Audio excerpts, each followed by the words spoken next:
Il y a en vous quelque chose qui s'agite silencieusement, et peut-être ne l'avez-vous pas encore remarqué. C'est une sensation diffuse, comme si quelque chose d'ancien au fond de votre âme commençait à s'éveiller non par l'effort, mais par la maturation. Carl Jung disait que l'âme ne se guérit pas par des injonctions rationnelles, mais par le rythme invisible de la nature qui réside en nous. Tandis que le corps vieillit en surface, une autre partie profonde, silencieuse, faite de symboles œuvre sans relâche pour restaurer ce que le temps a fragmenté. Cette partie n'obéit ni à l'horloge, ni à la pensée. Elle s'épanouit dans l'obscurité, telle une graine enfouie qui ne perce la terre que lorsqu'elle est prête. Imaginez Jung assis devant vous, le regard ferme et compatissant, les mains jointes sous le menton. Il ne parle ni de religion, ni de techniques modernes de développement personnel. Il parle de ce qui se cache derrière toutes les croyances, le besoin profond de l'âme de s'unir. Tant que vous n'aurez pas pris conscience de ce qui est dans l'inconscient, dirait-il, cela dirigera votre vie, et vous l'appellerez destin.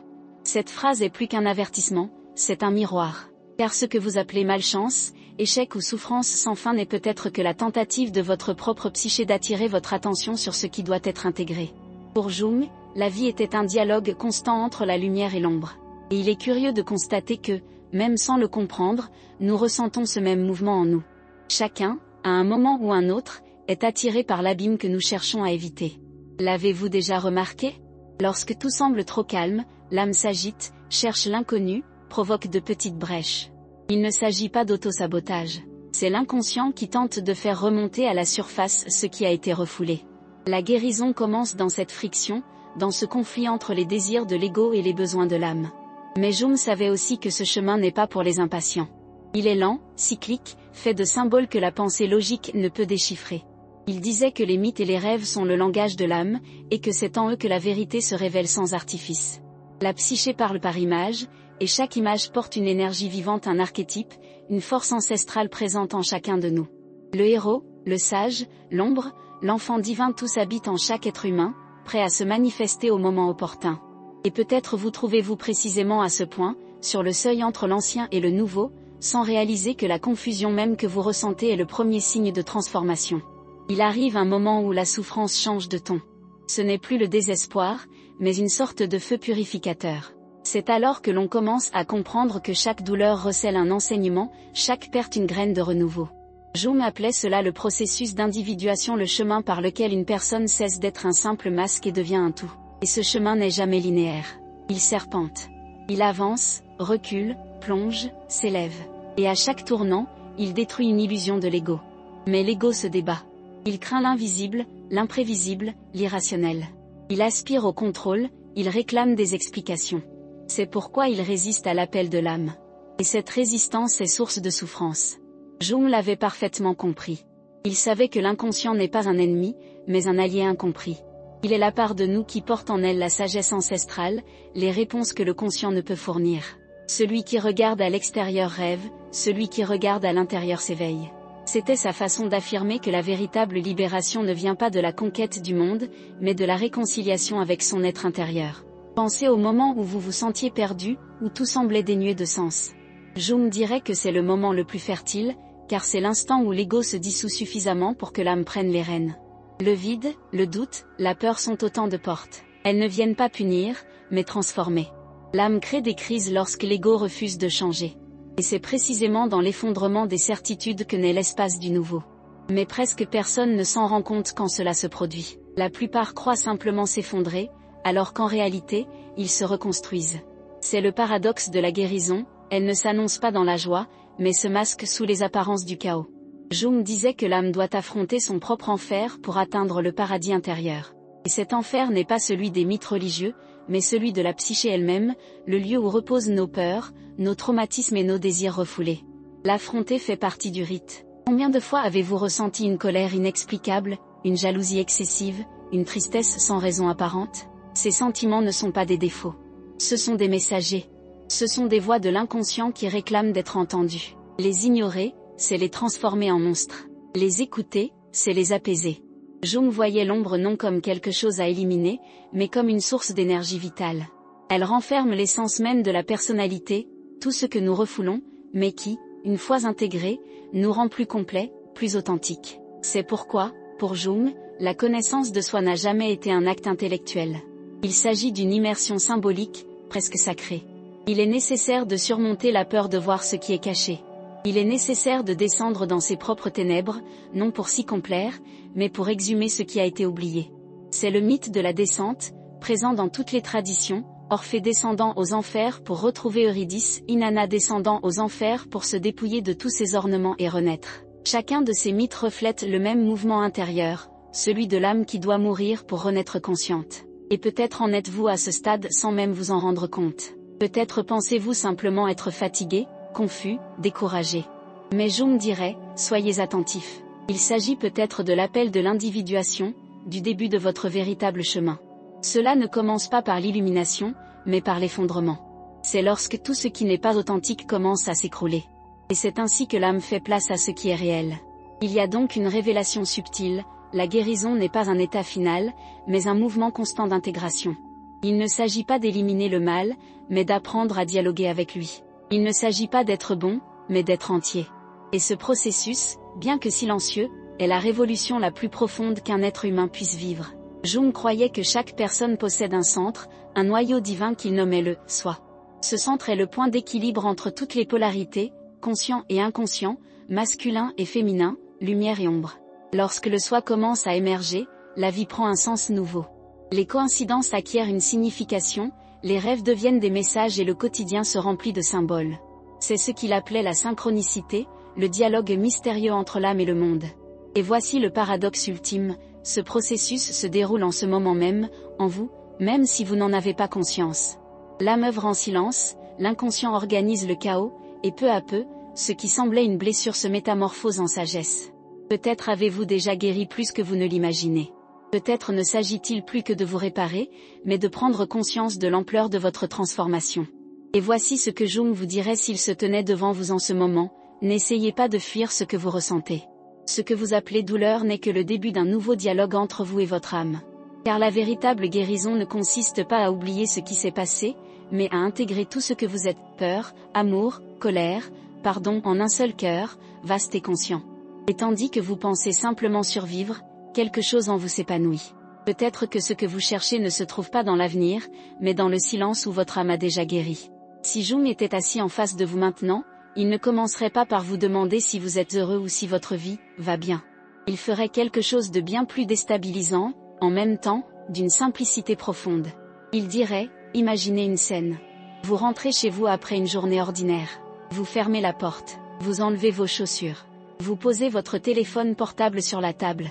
Et cette fois, contrairement à d'habitude, vous n'allumez pas la télévision, vous ne mettez pas de musique, vous n'ouvrez aucun réseau social, vous ne prenez aucun livre.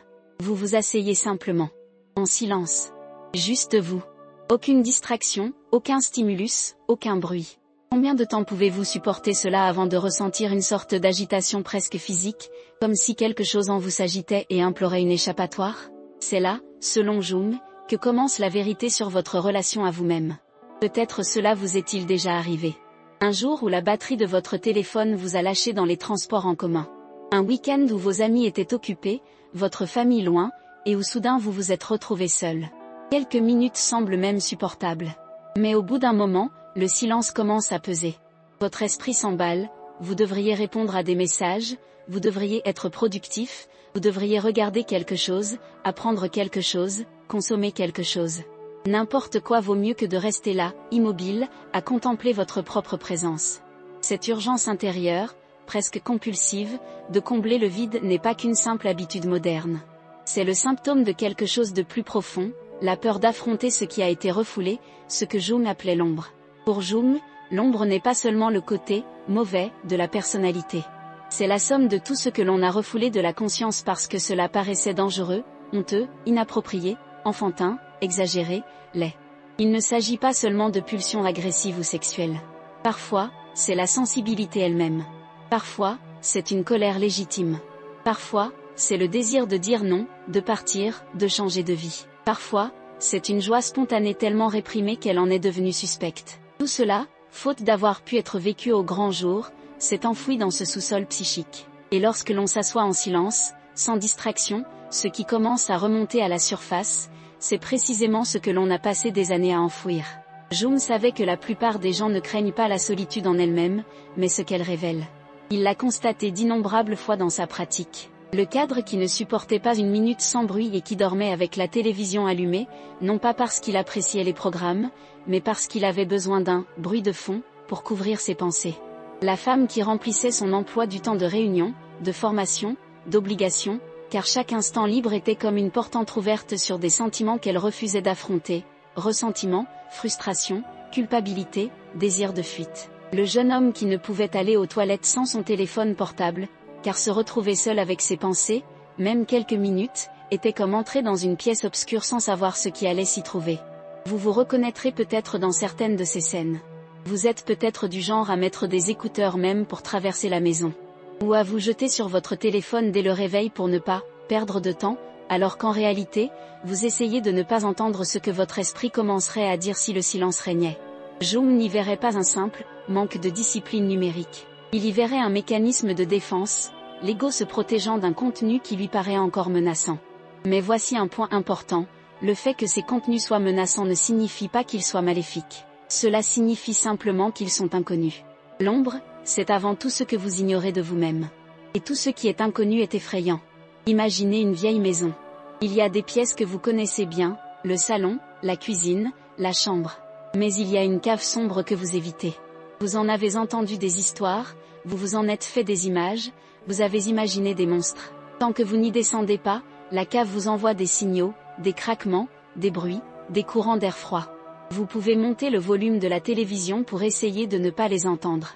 Mais la cave est toujours là. Et plus vous l'évitez, plus elle devient effrayante dans votre imagination. Imaginez à nouveau cette scène de solitude. Vous êtes assis. Le silence est pesant. Soudain, un souvenir surgit, presque comme une image aléatoire. Vous, à 8 ans, entendant quelqu'un vous dire que vous en faites trop. Ou un moment où vous avez eu envie de pleurer et vous vous êtes retenu. Ou une situation où vous avez ressenti une colère si intense que vous avez décidé, sur le champ, que cela ne se reproduirait plus jamais, que vous ne laisseriez plus jamais cela ressurgir. Ces petits fragments du passé sont comme des portes qui s'ouvrent sur la cave. Et c'est précisément ce que révèle le silence. Ce que vous faites dans ces moments-là en dit long sur votre cheminement vers la guérison. Si vous vous levez immédiatement, prenez votre téléphone, changez d'environnement, mangez quelque chose, allumez quelque chose, cela montre que, pour l'instant, le contact avec l'ombre est encore perçu comme insupportable. Mais si vous restez, ne serait-ce que quelques secondes de plus, si vous respirez et vous dites intérieurement, oui, je me souviens de ça, oui, ça fait mal, oui, cela fait aussi partie de mon histoire, quelque chose de complètement différent se produit. La cave cesse d'être une simple menace et devient une carte. L'ombre cesse d'être un ennemi et devient une source de vérité. Jung disait que ceux qui ne regardent que vers l'extérieur vivent dans un état onirique, réagissant au monde comme s'il était entièrement extérieur. Mais ceux qui osent se tourner vers l'intérieur commencent, peu à peu, à s'éveiller. Ce n'est pas un éveil glorieux, empli de lumière dorée et de musique angélique. Souvent, c'est un éveil brutal, fait de confrontation avec des aspects de soi-même que l'on a jugés pendant des années. C'est découvrir que, sous le masque de la personne toujours calme, se cache une part de soi qui nourrit de la haine. Sous l'image de quelqu'un de toujours disponible, se cache une part qui veut tout fuir. Sous le discours du « je ne veux que le meilleur pour tous », se cache une part épuisée qui aspire enfin à penser à elle-même. C'est là qu'intervient un point crucial, être capable d'être seul, sans être submergé par cette rencontre avec l'ombre, est un signe clair que la psyché a déjà commencé à se réorganiser. Cela ne signifie pas que tout est réglé en profondeur. Cela signifie que vous avez déjà un peu plus d'ego, une plus grande conscience, pour observer ces contenus sans vous y laisser complètement consumer. Au lieu de vous laisser emporter par votre propre colère, vous pouvez l'observer. Au lieu de vous noyer dans la tristesse, vous pouvez la percevoir comme une vague passagère. Au lieu de nier le désir, vous pouvez le reconnaître et décider comment l'appréhender. Imaginez une personne qui, pendant des années, paniquait dès qu'elle se retrouvait seule la nuit. Elle allumait la télévision, la radio, parlait à n'importe qui, juste pour éviter le silence. Après une longue période de thérapie, de lecture et d'introspection, cette même personne réalise qu'elle peut désormais passer une nuit entière chez elle en silence, sans avoir besoin de fuir sa propre compagnie. Elle n'y verrait peut-être rien d'extraordinaire. Elle dirait peut-être « Oh, j'ai juste mûri, c'est normal ». Mais, dans le langage de la psychologie analytique, c'est un progrès considérable. Cela montre qu'une part de l'ombre a été identifiée, nommée et acceptée. Elle n'a pas disparu, mais elle a perdu son pouvoir de dicter les comportements inconscients. Il y a aussi un mystère dans cette solitude véritable. Nombreux sont ceux qui témoignent que, Lorsqu'ils parviennent enfin à se taire suffisamment longtemps, un étrange sentiment de compagnie les envahit. Non pas une présence extérieure, mais une sorte de voix intérieure plus calme et plus profonde, comme si quelque chose en eux disait « J'ai toujours été là, mais tu ne m'as jamais écouté ». Jung appellerait cela une approche du soi, ce centre plus profond de la psyché qui observe tout, qui connaît toutes ses parties, y compris celles qui vous font encore peur. Ce n'est pas une voix magique qui résout vos problèmes. C'est plutôt comme un regard silencieux qui vous soutient tandis que vous endurez de regarder en face ce que vous refusiez auparavant de voir. Parfois, cette expérience survient dans des situations simples, en apparence banales. Vous faites la vaisselle, seul dans la cuisine. Pas de musique, pas de conversation. Juste l'eau, la vaisselle, le bruit incessant. Votre esprit se met à vagabonder. Des souvenirs remontent à la surface, des regrets apparaissent, des peurs surgissent. Vous avez envie de prendre votre téléphone et de mettre quelque chose à écouter, mais pour une raison ou une autre, vous décidez de ne pas le faire ce jour-là. Vous continuez à faire la vaisselle. Soudain, au milieu de tout cela, une idée claire surgit, une décision que vous repoussez depuis des mois, une vérité que vous saviez déjà mais que vous refusiez d'admettre, ça suffit, qu'il fallait dire. C'est comme si, dans le silence qui suit, quelque chose en vous saisissait l'occasion de dire « Maintenant, je peux parler ». Une autre personne marche seule la nuit dans les rues du quartier, sans musique. Au début, son esprit s'emballe, assailli de pensées confuses, d'inquiétudes et de souvenirs troublants. Peu à peu, cette marche devient un petit rituel. Ce n'est plus une échappatoire, mais une rencontre. Des idées surgissent, des réponses apparaissent, et parfois, des larmes coulent sans raison apparente. De l'extérieur, on ne verrait qu'une personne qui marche. Mais à l'intérieur, un dialogue s'instaure. Jung dirait sans doute, la psyché s'autorégule, elle cherche à se réorganiser, et la solitude est devenue un laboratoire vivant pour ce processus. Bien sûr, ce chemin n'est pas linéaire. Il y a des jours où la solitude redevient insupportable. Il y a des moments où le silence semble pesant, car il ravive des blessures encore vives. Ces jours-là, rechercher la compagnie, la distraction ou le bruit n'est pas forcément un manque de courage. C'est parfois une forme de protection temporaire. L'important, d'un point de vue jungien, est de percevoir si, au fil du temps, se dessine une évolution générale, d'une fuite totale vers une plus grande stabilité, d'une aversion absolue pour la solitude à une légère tolérance, d'une identification complète au bruit à une curiosité grandissante quant à ce qui se cache derrière. Quand vous commencez à réaliser que vous n'éprouvez plus le besoin de combler tous les vides, que vous ne désespérez plus quand quelqu'un ne vous parle pas, que vous pouvez désormais passer de véritables moments de solitude sans craindre le pire, c'est le signe que l'ombre a cessé d'être un simple poursuivant et est devenue, d'une certaine manière, une interlocutrice. Vous ne fuyez plus constamment les profondeurs de votre être. Vous descendez, petit à petit, quelques marches. Et cela, aussi insignifiant que cela puisse paraître, est profondément transformateur. Jung utiliserait cette observation pour vous préparer au point suivant. Car, une fois que vous apprenez à mieux vous supporter, un phénomène curieux se produit, les situations qui déclenchaient autrefois des réactions intenses n'ont plus le même effet. Ce qui vous détruisait autrefois provoque désormais un malaise, mais ne vous précipite plus dans le désespoir. Les personnes qui vous parlent comme avant n'ont plus le même pouvoir de vous rabaisser. Les petits refus ne vous semblent plus être des condamnations à mort émotionnelle. Le passé, peu à peu, commence à vous lâcher. Et c'est précisément là que Jung opérait la transition. Il disait, maintenant que vous pouvez vous poser un peu plus longtemps, intéressons-nous à autre chose. Observons ce qui se passe lorsque la vie, sans prévenir, se heurte aux points de rupture qui vous ont toujours fait exploser. Car votre réaction face à ces situations anciennes peut révéler, avec une clarté presque brutale, le chemin parcouru par votre psyché sur cette voie de guérison silencieuse dont vous n'aviez même pas conscience. Jung disait que rien ne se perd dans la psyché. Tout ce qui arrive laisse une trace, comme des empreintes au fond d'un lac. Même lorsque la surface semble calme, les marques sont là, prêtes à ressurgir au moindre mouvement. C'est pourquoi parfois, une simple phrase, un regard distrait, une critique banale suffisent à déclencher une douleur disproportionnée.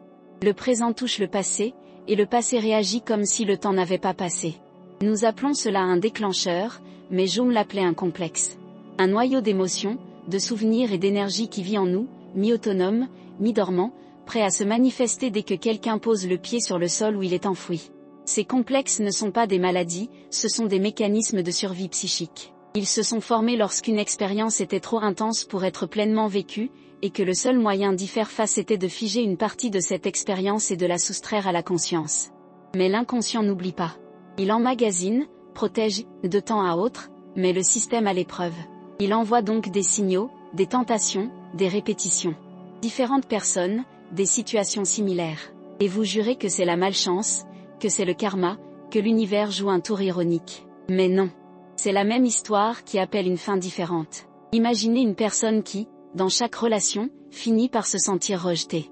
Les visages changent, les lieux changent, mais la fin est toujours la même, le sentiment d'être abandonné, ignoré, oublié. À un moment donné, cette personne a appris que l'amour peut disparaître sans prévenir. Un complexe se forme alors, telle une cicatrice vivante, et se manifeste. Ce n'est pas l'adulte qui a peur, c'est l'enfant qui n'a pas compris pourquoi il a été laissé seul. Et chaque fois que quelqu'un tarde à répondre, ou semble distant, le complexe se réveille et hurle intérieurement, ça recommence. Mais est-ce toujours le cas ? La douleur que vous ressentez maintenant est-elle vraiment due à ce qui se passe, ou est-elle l'écho de quelque chose de beaucoup plus ancien ? La conscience perçoit rarement cela sur le moment. Elle ne ressent que l'impact, la confusion. On argumente, on se défend, on se replie sur soi, on se retire, puis on se demande, pourquoi ai-je réagi ainsi ? C'est là qu'intervient Jung, avec la précision de celui qui a étudié l'invisible.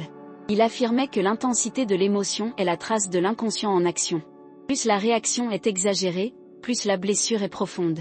Il ne s'agit pas de culpabilité, mais d'énergie psychique refoulée. Le complexe aspire à être vu, à être intégré. Tant que cela n'arrive pas, il persiste à répéter la même histoire, encore et encore, jusqu'à ce que quelqu'un vous décide de l'écouter.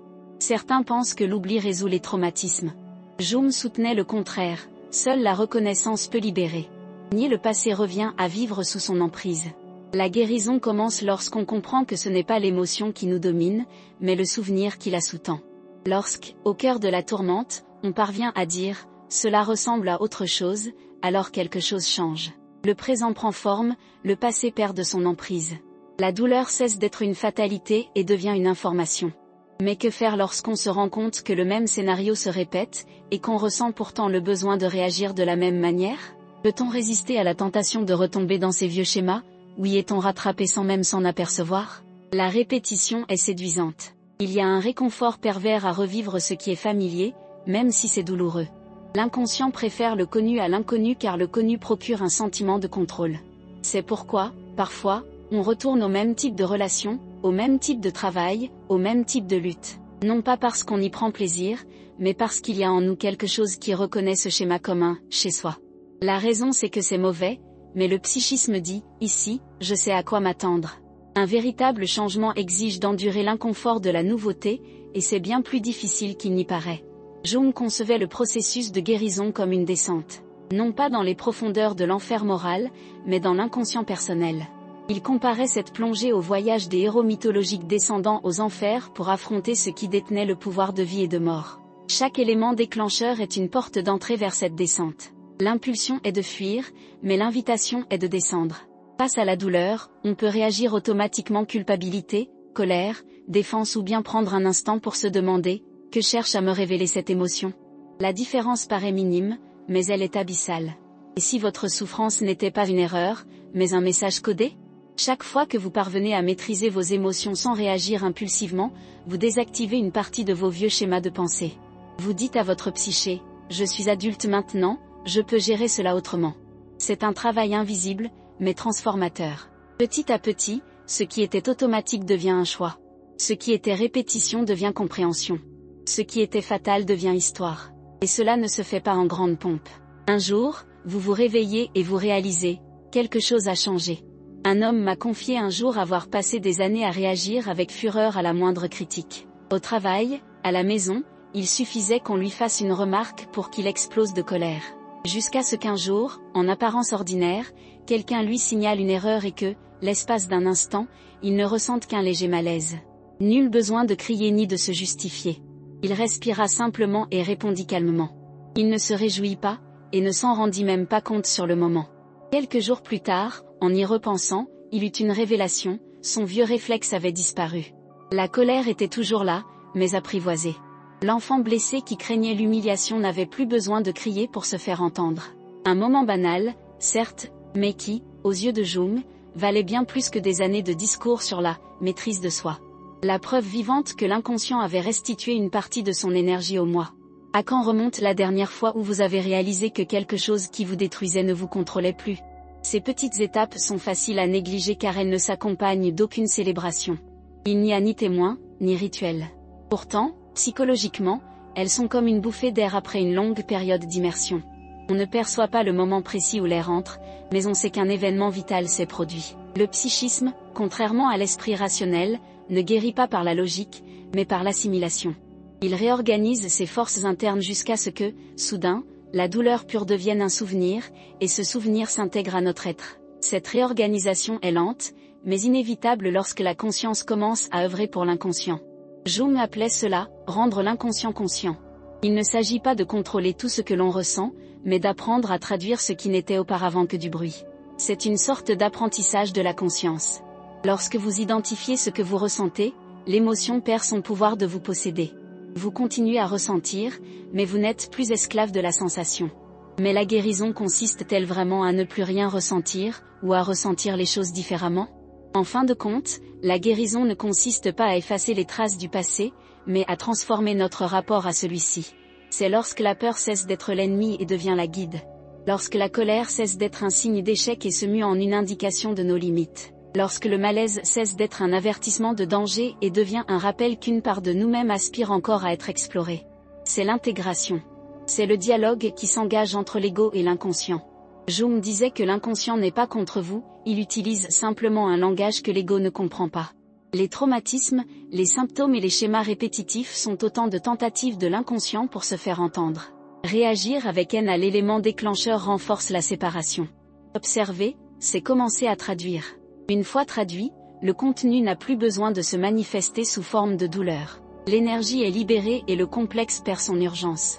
Et si, au lieu de fuir chaque émotion intense, vous commenciez à la considérer comme un rêve qui tente de vous réveiller ? Avec le temps, le chaos se mue en cartes. On réalise que chaque personne qui nous irrite révèle quelque chose que nous n'avons pas encore intégré.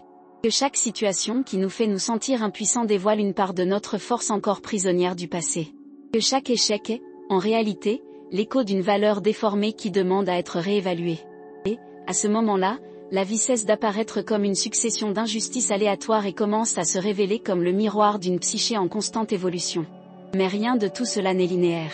Il y a des rechutes. Il y a des jours où le vieux schéma revient en force et où l'on se demande si tout cela n'a servi à rien. Jung disait que la psyché est circulaire, et non linéaire. On revisite les mêmes thèmes sous de nouveaux angles. C'est ainsi que fonctionne l'inconscient, en spirale. Chaque étape semble être une répétition, mais c'est une maturation. Le déclencheur d'aujourd'hui n'est pas le même que celui d'hier, car le « vous » d'aujourd'hui n'est plus le même non plus. En fin de compte, chaque déclencheur est une chance de renaître. Une petite initiation. On meurt un peu à chaque fois que le vieux schéma tente de nous ramener en arrière et qu'on choisit de rester. On renaît à chaque fois qu'un souvenir essaie de nous engloutir et qu'on décide de le regarder au lieu de fuir. Guérir, ce n'est donc pas la fin de la douleur, mais le début d'une nouvelle relation avec elle. C'est quand le passé, enfin, perd son emprise. Et c'est à ce moment précis silencieux, presque imperceptible que Jung dirait, l'inconscient a commencé à vous faire confiance. Il a compris que vous pouvez supporter son regard. Et lorsque l'âme réalise qu'elle peut désormais être vue, elle commence à se révéler entièrement. C'est le signe que la descente a commencé à se transformer en ascension. Jung disait que la psyché humaine n'est pas un champ de bataille entre le bien et le mal, mais une scène où des forces opposées se rencontrent et tentent de danser. Cette image, d'abord poétique, recèle l'une des découvertes les plus importantes sur le fonctionnement de l'esprit. Nous ne devenons pleinement humains que lorsque nous parvenons à maintenir en nous ce qui est contradictoire. Le problème est que presque personne ne peut supporter cette tension très longtemps. Nous voulons des réponses, des définitions, des certitudes. Nous voulons n'être qu'un seul type de personne. Mais l'âme, disait Jung, n'est pas binaire. Elle est paradoxale. Et celui qui ne peut supporter le paradoxe se brise. Il observait ce phénomène chez la quasi-totalité de ses patients. Des personnes intelligentes, sensibles, spirituellement enclines, mais en proie à un conflit intérieur. L'homme qui aspirait au calme et refoulait sa colère jusqu'à en tomber malade. La femme qui se disait aimante mais ne supportait pas l'envie qu'elle éprouvait envers autrui. L'artiste qui prônait la liberté mais se transformait en tyran dès qu'on le contredisait. Le moraliste qui prônait la pureté mais était secrètement obsédé par le désir. Jung constatait chez chacun d'eux le même schéma, une partie de leur personnalité cherchant à en éliminer une autre. Le résultat était invariablement le même, souffrance, rigidité, culpabilité et épuisement.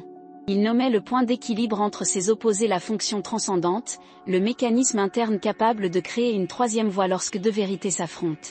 Il ne s'agit pas de choisir entre le bien et le mal, la rationalité et l'émotion, la force et la vulnérabilité. Il s'agit de persévérer dans la coexistence.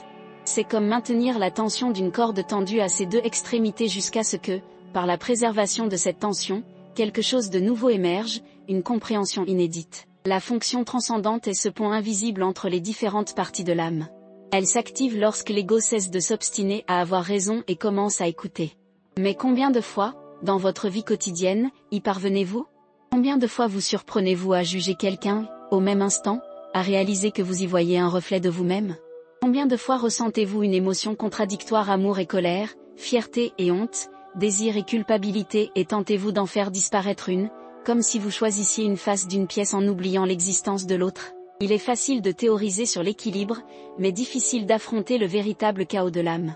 L'un des témoignages les plus troublants recueillis dans le cabinet de Jung est celui d'un pasteur venu le consulter, en proie à l'angoisse. Admiré de tous, symbole de vertu, il était pourtant hanté par des rêves violents et sombres. Dans ses songes, il détruisait des temples, brisait des croix et blasphémait contre Dieu. Rongé par la honte, il demanda à Jung de le guérir de ses visions. Jung lui proposa alors de les dessiner. Peu à peu, l'homme comprit que ce personnage furieux représentait sa colère refoulée contre son propre rôle de saint. Il s'était tellement sacrifié à l'idéal de perfection que son âme s'était rebellée. Le démon du rêve n'était autre que sa part d'humanité réclamant son espace. Lorsque le pasteur accepta cette explication, ses rêves changèrent. Le personnage violent se mit à parler, puis à pleurer, et un jour, il l'enlaça simplement. Le cauchemar fit place à la réconciliation. Ce genre de tournant n'est pas propre à la thérapie. Il se produit chaque jour, dans les situations les plus banales. La mère qui explose de colère contre son fils et se sent ensuite coupable. Le professionnel qui rêve de tout plaquer et de s'enfuir, mais qui, le lendemain, agit comme si de rien n'était. Le jeune qui défend des idées révolutionnaires et qui, en secret, envie ceux qui ont trouvé la stabilité.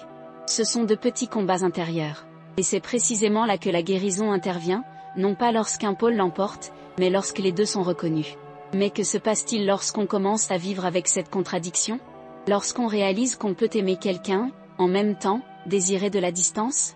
On peut éprouver gratitude et ressentiment dans le même souffle? On peut vouloir prendre soin de l'autre et, l'instant d'après, vouloir disparaître? Au début, cela ressemble à de la confusion. Puis, à la liberté. Car la rigidité commence à s'estomper. On cesse de vivre pour défendre une image idéale. Et, dans cet entrefer, une rare sincérité émerge. Un fait intéressant est que Jung concevait ce processus non seulement comme psychologique, mais aussi spirituel. Il pensait que les archétypes du Christ et du diable, par exemple, représentaient les deux pôles d'un même principe, la lumière et l'ombre cherchant à s'unir. Au lieu de détruire l'opposé, une conscience supérieure tente de les réconcilier. Cette idée choqua les religieux de l'époque, mais Jung ne parlait pas de théologie, mais bien de la structure de la psyché. Il affirmait que chaque figure divine porte en elle un miroir obscur. Par conséquent, quiconque tente de vivre uniquement dans la lumière finit inévitablement par être poursuivi par sa propre ombre. Et vous, dans quelle mesure votre ombre s'est-elle reflétée chez les autres ces derniers temps? C'est là qu'intervient un phénomène subtil mais dévastateur, la projection. Lorsque nous ne pouvons tolérer un contenu intérieur, nous le projetons sur l'extérieur. L'envieux voit de l'arrogance chez autrui. L'agressif se sent attaqué par tous. Le maniaque du contrôle qualifie les autres de dominateurs. Jung affirmait que la projection est le mécanisme le plus courant et le moins reconnu de l'humanité. C'est comme si l'inconscient disait, puisque tu refuses de voir cela en toi, je te le montrerai à l'extérieur jusqu'à ce que tu comprennes. Mais il y a quelque chose d'encore plus intrigant. Les projections ne proviennent pas seulement de l'intérieur vers l'extérieur. Elles proviennent aussi de l'extérieur. Les autres projettent sur vous leurs peurs, leurs fantasmes et leurs idéaux. Le monde vous dicte constamment qui vous êtes. Amis, partenaires, supérieurs, famille, chacun essaie de vous faire entrer dans le rôle dont il a besoin pour ses propres histoires. Un jour, vous êtes un héros, le lendemain, un méchant. Un instant, vous êtes sage, l'instant d'après, vous êtes insensé. Et si vous n'avez pas un solide équilibre intérieur, vous finissez par croire à chacune de ces versions. Jung appelait ce processus contamination psychique, lorsque les frontières entre soi et l'autre s'estompent. Il affirmait que la véritable liberté psychologique commence lorsqu'on apprend à distinguer ce qui est une projection d'autrui de sa propre vérité. Cela ne rend pas froid, mais lucide. Lorsqu'on vous accuse d'être quelque chose, demandez-vous intérieurement, cela m'appartient-il ou est-ce l'ombre de l'autre? La réponse vient avec le temps, sous forme de sensation. Le corps le sait. Une sorte de paix silencieuse s'installe lorsque la critique ne vous atteint pas. Un épisode curieux se produisit avec Jung lors d'une conférence dans les années 1930. Un étudiant l'interpella publiquement, l'accusant d'être orgueilleux et manipulateur. Un silence de mort s'installa. Jung sourit et répondit, « Il doit vous être très difficile de vivre avec des gens qui reflètent ce que vous craignez d'être. » Ce n'était pas une provocation, mais un diagnostic. Il savait qu'il était face à une projection en action. Plus tard, en privé, il expliqua à ses collègues que nous servons tous d'écran aux récits inconscients d'autrui. La différence réside dans le fait de ne pas y croire. Mais que se passe-t-il lorsque vous réalisez enfin que vous n'êtes pas le personnage que quelqu'un d'autre a projeté sur vous? Au début, un étrange vide s'installe. Car les identités que le monde vous a attribuées, même les plus douloureuses, étaient une forme d'appartenance. En vous libérant de vos projections, vous perdez aussi vos rôles. Vous cessez d'être le gentil, la pauvre victime, le sauveur, le rebelle. Vous vous retrouvez nu, sans étiquette. C'est déstabilisant, mais libérateur. C'est le début de l'individuation, la naissance du vrai soi. La conscience cesse de graviter autour des attentes d'autrui et commence à se tourner vers un centre plus profond, le soi. Pour y parvenir, il faut traverser ce que Jung appelait la désidentification. Un processus par lequel on commence à réaliser que ni nos pensées ni nos émotions ne constituent véritablement nous. Elles se produisent en nous, mais elles ne nous définissent pas. La colère surgit et s'estompe, la tristesse va et vient, la peur apparaît et disparaît. L'observateur qui perçoit tout cela est l'axe central de la psyché. C'est en lui que réside la véritable stabilité. Il est intéressant de noter que des études modernes en neurosciences confirment en partie cette idée. Les recherches montrent que la capacité à observer ses propres émotions active des régions cérébrales liées à l'autorégulation et réduit l'intensité des réactions impulsives. En d'autres termes, plus la conscience est grande, moins on réagit. Jung n'a pas parlé de synapses, mais il pressentait déjà le même principe, ce qui est mis en lumière cesse d'agir en secret. Mais avez-vous déjà éprouvé cette sensation de ne plus être emporté par la vague de quelqu'un d'autre? Peut-être est-ce arrivé lors d'une dispute où, pour la première fois, vous avez pris conscience de ce qui vous appartenait et de ce qui appartenait à l'autre. Cette personne parlait fort, projetant culpabilité, peur, colère, et vous avez ressenti une sérénité inattendue. Comme si une voix intérieure vous disait, « Ceci ne m'appartient pas », cette distance intérieure n'est pas de l'indifférence, c'est de la maturité. C'est le signe que votre équilibre est plus solide. C'est à ce moment précis que la projection perd de son pouvoir et que les relations se transforment. Lorsque vous cessez de croire au rôle que l'autre personne tente de vous attribuer, elle se voit reflétée dans son propre miroir. Certains se replient sur eux-mêmes, d'autres attaquent, rares sont ceux qui comprennent. Jung disait qu'en s'individualisant, on cesse d'être à l'aise avec les autres. Car le monde préfère les personnes prévisibles, non les personnes entières. Mais c'est de ce malaise que naît le respect. Le plus impressionnant, c'est que cette clarté ne vous éloigne pas des autres, mais vous rapproche. Quand on n'a plus besoin de se justifier constamment, on commence à mieux écouter. Le jugement cède la place à la curiosité. On commence à percevoir l'humanité chez les autres, même chez ceux qui nous irritent le plus. Et, sans s'en rendre compte, la vie devient plus légère, moins personnelle. Les conflits existent toujours, mais on ne se sent plus entraîné dedans. Et que se passe-t-il une fois que vous avez appris à maintenir cette clarté nouvelle? C'est ici que l'inconscient se transforme. Il commence à communiquer autrement. Lorsque les projections extérieures se dissipent, le dialogue avec l'inconscient se tourne vers l'intérieur. Des messages commencent à arriver sous forme de rêves, de symboles et de coïncidences chargées de sens. C'est comme si le monde extérieur perdait son rôle de miroir et que la psyché elle-même prenait la parole. Ceci marque la transition vers le territoire le plus mystérieux du voyage, celui des rêves et de l'inconscient symbolique. Jung affirmait qu'à ce stade, l'âme commence à faire confiance au moi.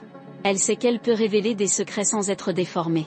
Les rêves deviennent plus clairs, plus riches, et la vie éveillée se mêle au langage du mythe. Des choses étranges se produisent, une chanson qui surgit au moment précis, une phrase qui répond à une pensée intime, une rencontre improbable qui change le cours des événements. Ce sont là de petites manifestations de l'inconscient qui tentent de montrer que le dialogue est possible. Et c'est précisément là que l'histoire prend un nouveau tournant. Car lorsqu'on commence à remarquer ces signes, lorsqu'on comprend qu'un sens plus profond tisse les coïncidences de notre vie, le sentiment de contrôle disparaît, à sa place, quelque chose de plus grand émerge, une confiance silencieuse que tout, y compris les contradictions, fait partie d'un même dessin. C'est alors que le chaos commence à avoir un sens et que le monde extérieur se révèle comme le reflet vivant de l'âme en transformation. Jung croyait que les rêves sont des lettres envoyées par une intelligence intérieure qui ne dort jamais.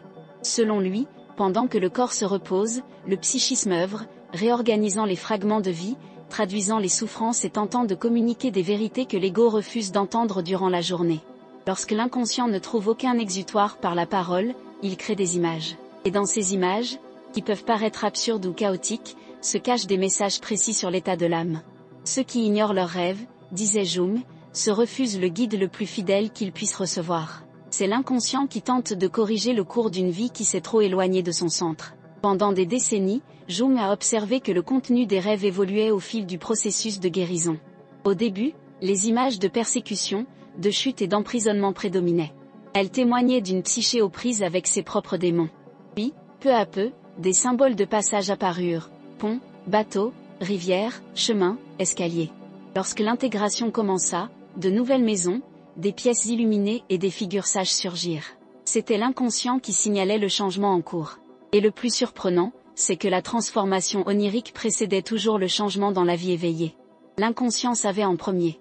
On rapporte que certains patients, avant même toute amélioration notable, ont commencé à rêver de maisons rénovées, de jardins nettoyés et de rivières qui coulent à nouveau. À leur insu, ils étaient témoins d'une métaphore de leur propre reconstruction. Une femme qui avait vécu des années dans une peur constante a confié à Jung avoir rêvé d'un immense miroir couvert de poussière. Dans ce rêve, elle nettoyait le miroir et y voyait son reflet pour la première fois depuis longtemps. Des mois plus tard, elle était capable de prendre des décisions qui lui semblaient auparavant impossibles. Ce rêve était un présage. Son âme pressentait l'événement. Mais que révèlent vos rêves sur vous lorsque vous n'y prêtez pas attention ? Et si cette étrange séquence que vous tentez d'oublier le matin était en réalité une tentative de votre subconscient pour vous rendre quelque chose que vous avez perdu ? Jung pensait que chaque symbole onirique possède une fonction compensatoire. Si l'ego est démesuré, les rêves le diminuent, s'il est affaibli, les rêves le stimulent. La psyché recherche l'équilibre, même si le conscient s'y oppose. Un homme excessivement rationnel pourrait rêver de mers déchaînées ou d'animaux sauvages. Une femme qui cherche constamment à tout contrôler pourrait rêver de tremblements de terre ou d'invasion. L'inconscient crée des images qui rétablissent le contact avec l'instinct, avec ce qui est vivant et imprévisible. C'est la manière symbolique de dire « vous n'êtes pas seulement ce que vous croyez être ». Parfois, ce langage symbolique devient si direct qu'il en est presque effrayant. Jung racontait l'histoire d'une patiente qui rêva un jour que sa maison était en feu et qui ne parvint à sauver qu'un petit carnet noir. 2 semaines plus tard, un véritable incendie détruisit une partie de la maison, et le seul objet intact fut justement ce carnet où elle avait consigné ses pensées et ses sentiments. Lorsque l'inconscient cherche à s'exprimer, il franchit la frontière entre rêve et réalité. C'est là qu'intervient ce que Jung appelait la synchronicité, des coïncidences significatives qui ne s'expliquent pas par la simple relation de cause à effet. Combien de fois cela vous est-il arrivé ? Une intuition qui se réalise, une rencontre improbable au moment opportun, une phrase prononcée qui confirme vos pensées les plus profondes. Ces événements ne relèvent pas de la magie, mais sont des signes d'harmonie entre l'inconscient et le monde extérieur. Lorsque le psychisme est désorganisé, le monde paraît aléatoire. Lorsqu'il s'harmonise, tout prend sens. La vie se transforme alors en un rêve, et le rêve en une extension. Mais avant d'atteindre cette harmonie, il existe un point de rupture inévitable. C'est le moment où l'ombre, après des années à tenter de se faire entendre, prend enfin la parole. Non plus à travers des rêves symboliques, mais à travers des émotions bien réelles. C'est alors que l'on ressent une lassitude inexplicable, une tristesse ancienne, une impulsion à tout changer. C'est l'inconscient qui réclame une transformation. Nombreux sont ceux qui confondent ce moment avec la dépression ou l'échec, mais Jung y voyait une descente nécessaire. Il affirmait que nul ne peut accéder à la lumière sans avoir d'abord traversé les profondeurs de l'âme. Voici ce qui est arrivé à un artiste suisse qui, après une dépression nerveuse, a consulté Jung. Il confiait d'avoir perdu toute inspiration, que tout lui paraissait dénué de sens. Pendant des mois, il a rêvé d'un homme qui le suivait dans une forêt sombre. Dans son rêve, il fuyait désespérément. Jusqu'à ce qu'une nuit, épuisé, il décide de s'arrêter. L'homme s'est approché, a retiré sa capuche et a révélé son visage. Le lendemain, l'artiste s'est réveillé avec une lucidité qu'il n'avait plus ressentie depuis des années. Il s'est mis à peindre, non pour plaire ou prouver quoi que ce soit, mais pour exprimer ce qu'il voyait en lui. L'ombre, autrefois redoutée, était devenue son guide. Se pourrait-il que la partie de vous qui vous fait le plus peur soit précisément celle qui vous empêche de retrouver votre véritable nature ? Intégrer son ombre ne signifie pas céder à ses impulsions ni justifier ses erreurs. Cela signifie reconnaître toute l'humanité qui réside en nous, la colère qui protège nos limites, le désir qui anime la création, la peur qui nous enseigne la prudence. L'ego cherche à tout diviser en bien et mal, mais la psyché aspire à la plénitude. Lorsque le conscient et l'inconscient dialoguent, les émotions cessent d'être des ennemis et deviennent des messages. La vie n'a plus besoin de crier. Il existe une histoire fascinante à ce sujet. Un homme d'âge mûr consulta Jung car, malgré sa réussite professionnelle, il ressentait un vide inexplicable. Il rêvait sans cesse d'un serpent qu'il observait de loin. Au début, il fuyait. Puis, il commença à affronter l'animal dans ses rêves. Jusqu'au jour où le serpent s'enroula autour de lui sans l'attaquer. Il se réveilla terrifié, mais Jung le rassura. Le serpent est un symbole de transformation, lorsqu'il vous enserre, c'est le signe que votre ancien moi est laissé derrière vous. Quelques mois plus tard, l'homme quitta son travail qu'il détestait et partit vivre à l'étranger. Des années plus tard, il écrivit qu'il ne s'était jamais senti aussi vivant. Ce rêve était une préparation. À mesure que le processus d'individuation progresse, un phénomène surprenant se produit. Le moi, qui se croyait auparavant le centre de l'univers, commence à comprendre qu'il n'est qu'une partie d'un organisme bien plus vaste. Le sentiment de contrôle cède la place à la confiance. Ce qui semblait autrefois de simples coïncidences devient des signes. Les pertes cessent d'être des punitions et deviennent des chemins. La souffrance cesse d'être une punition et se transforme en initiation. C'est alors que l'inconscient commence à révéler ce que Jung appelait le soi, le centre organisateur de la psyché, la source de la totalité. Mais cette révélation est rarement douce. Le soi n'est pas une figure angélique, c'est une force qui réorganise toute votre vie pour vous ramener à votre centre. S'il est nécessaire de perdre des personnes, un travail, un statut, le soi s'en chargera. C'est le type d'intelligence qui détruit le superflu pour rétablir l'équilibre. C'est ce que Jung voulait dire lorsqu'il affirmait que l'âme est une entité vivante dotée de ses propres finalités. Lorsque l'ego résiste, le soi intensifie les signaux jusqu'à ce que le changement devienne inévitable. Avez-vous déjà eu l'impression que la vie vous poussait à bout juste pour vous forcer à voir ce que vous ignoriez? C'est exactement ça. L'effondrement est souvent l'ultime expression de l'inconscient, lorsque tout le reste a échoué. Après cela, quelque chose de nouveau émerge généralement. C'est la naissance d'une autre façon d'être au monde. Jung disait qu'après avoir intégré son ombre, l'individu trouve une paix paradoxale, il ne devient pas parfait, mais il cesse de se détester. C'est comme si, pour la première fois, il pouvait être entier. Et, dans cet état, la perception de la réalité change. Le temps ralentit, les petites choses prennent de l'importance, le quotidien devient symbolique. À ce stade, les rêves se transforment à nouveau. Les images de chaos cèdent la place à des figures de réconciliation. Un homme rêve qu'il retrouve son père décédé et parvient à l'enlacer. Une femme rêve qu'elle nage dans des eaux calmes. Un autre rêve qu'il survole une ville en ruine et éprouve une sensation de légèreté. Ce ne sont pas de simples beaux rêves. Ils sont le signe que la psyché a trouvé une nouvelle harmonie. L'énergie auparavant emprisonnée dans la souffrance se tourne vers la création. On observe des changements profonds, on reprend d'anciens projets, on écrit, on peint et on renoue avec la nature. C'est le soi qui agit. Mais ce processus n'est pas définitif. Jung insistait sur le fait que l'individuation est un processus sans fin. À chaque nouvelle étape de la vie, l'inconscient présente de nouveaux défis, de nouveaux symboles, de nouveaux paradoxes. L'intégration n'est pas un aboutissement permanent, mais un dialogue continu. Et c'est précisément pourquoi la conscience doit rester humble. De même que la mer ne cesse jamais de bouger, l'âme ne cesse jamais de se former. Dans les dernières années de sa vie, Jung écrivit qu'en comprenant l'inconscient, les êtres humains n'éliminent pas le mystère, ils le reconnaissent simplement. Il affirmait que le sens de l'existence n'est pas d'éliminer l'obscurité, mais d'y faire jaillir de petites lueurs. Pour lui, la véritable maturité ne résidait pas dans l'atteinte de la paix, mais dans la capacité de vivre pleinement, même au cœur du chaos. Et c'est à ce moment précis que la tension se mue en révélation. Car vous comprenez alors que ce que vous appeliez destin, hasard ou châtiment était en réalité votre propre inconscient qui tentait de guider vos pas. Les pertes, les répétitions, les échecs, les coïncidences, tout faisait partie d'un même processus de guérison. Le soi, en silence, vous ramenait à vous-même. Imaginez maintenant que ce voyage intérieur, la confrontation avec l'ombre, les déclencheurs qui ont perdu leur pouvoir, les rêves dont la tonalité a changé ne soit pas seulement une expérience psychologique, mais une initiation. Un passage invisible par lequel l'être humain moyen commence à s'éveiller à quelque chose de plus grand. Jung croyait que lorsque l'individu trouve son centre, le monde se transforme lui aussi, un peu. Car chaque âme apaisée réduit la violence du collectif. Chaque personne qui fait la paix avec elle-même affaiblit le pouvoir de l'ombre globale. Et c'est là que se révèle le sens profond.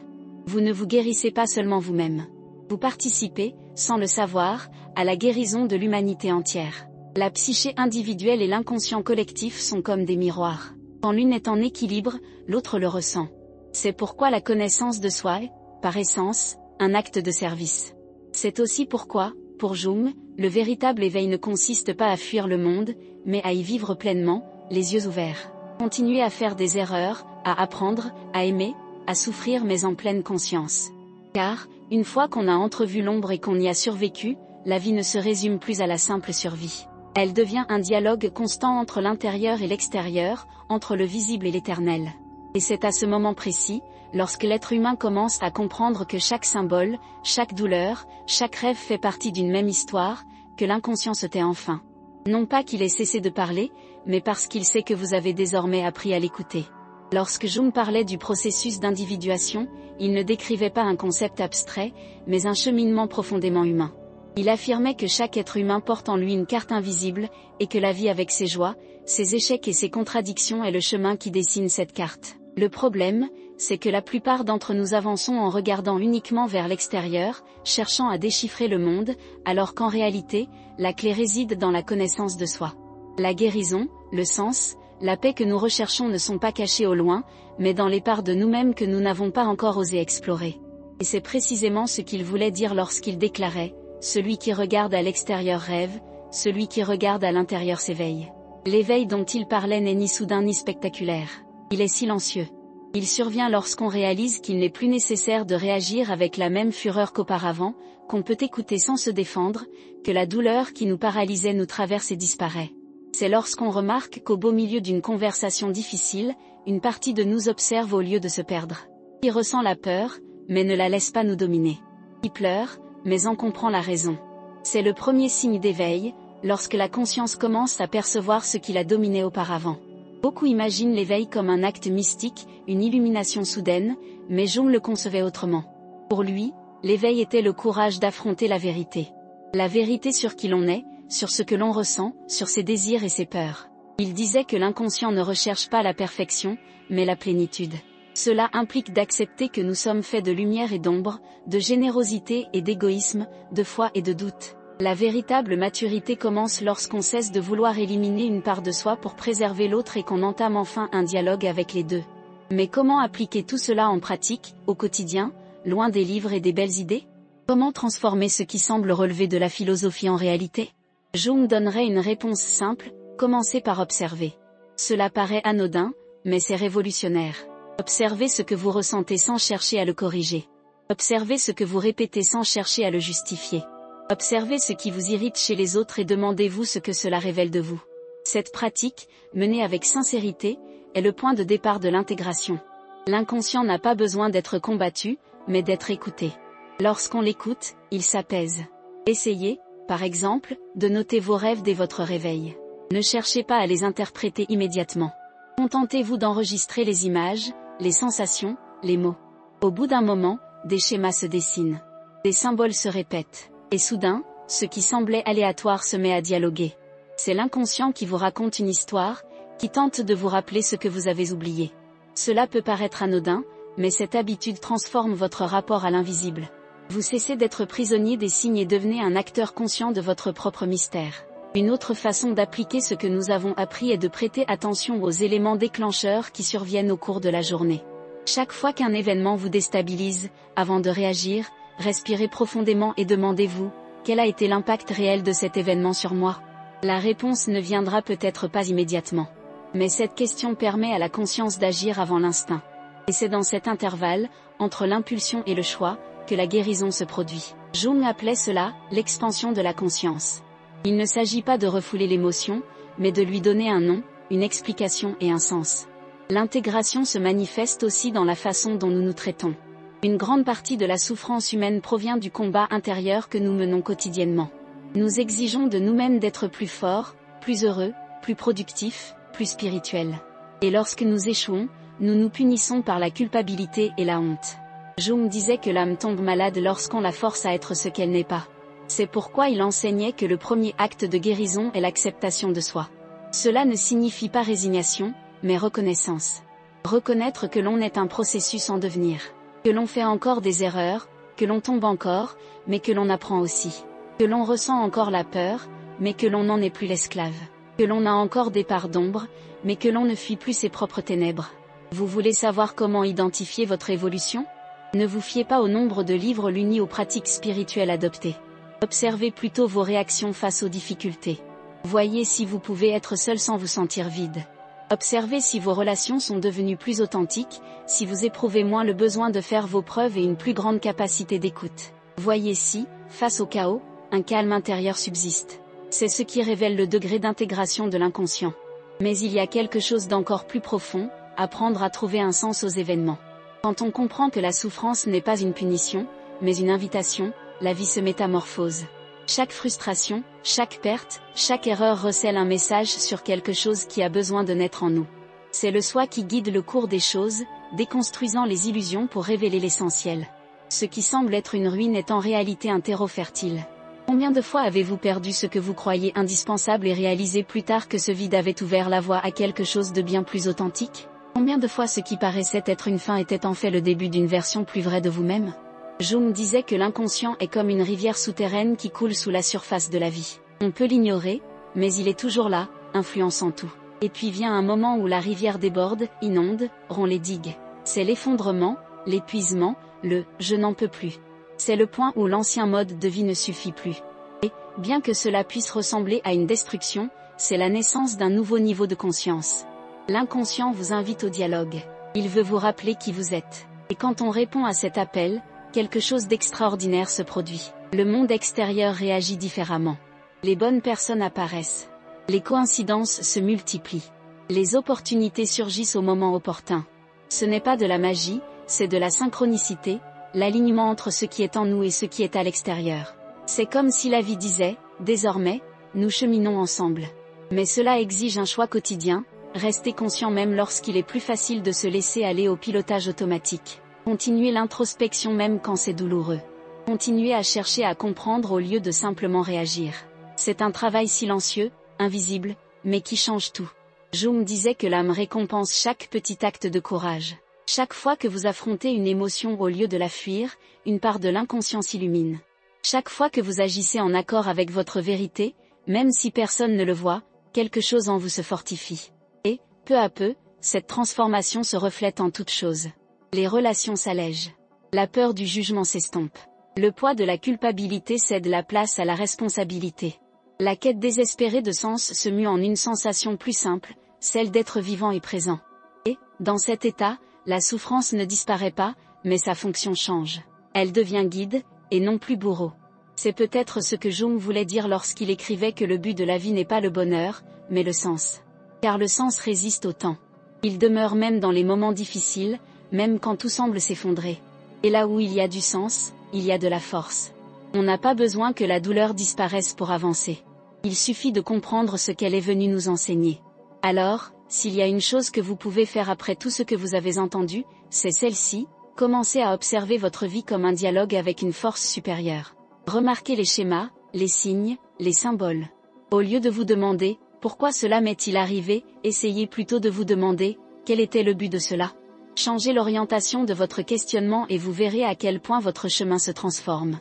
Et lorsque votre inconscient vous révèle quelque chose, une vieille peur, un désir refoulé, un souvenir douloureux, ne fuyez pas.